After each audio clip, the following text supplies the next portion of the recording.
Un leone d'oro per scommettere sui giovani e per combattere ogni forma di illegalità. È questo il messaggio forte che arriva dal Leone d'Oro, la cui premiazione si è svolta a Palazzo Grandi Stazioni a Venezia e che ha visto la partecipazione di molti personaggi del mondo della cultura, della musica, dello sport e dell'imprenditoria nazionale. Catello Maresca, magistrato e scrittore, ha parlato del suo impegno nel recupero dei giovani campani.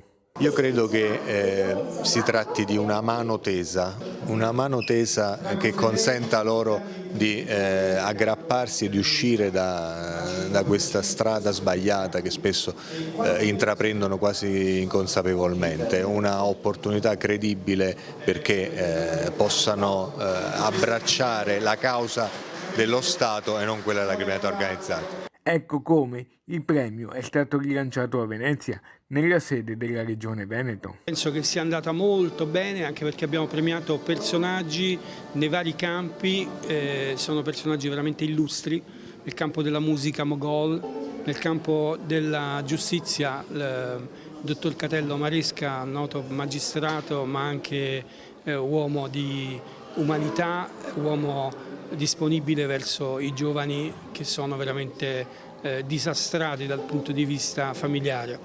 E poi abbiamo premiato tantissime persone nel mondo del calcio e questo dà lustro al premio. La madrina del riconoscimento ha sottolineato come oggi c'è stato un filo di speranza. Abbiamo premiato personalità diversi ma eccellenti nei loro campi. Il presidente del Fate Bene Fratelli, che è Monsignore, che ha compiuto tante opere di bene per aiutare chi ne ha più bisogno, calciatori, dirigenti sportivi, veramente magistrati che lottano costantemente per cercare di migliorare al meglio questo paese contro la mafia. il mondo del calcio ha dato lustro al premio, ecco per chiudere un pronostico sullo scudetto con uno dei premiati. Chi vincerà il campionato l'anno prossimo?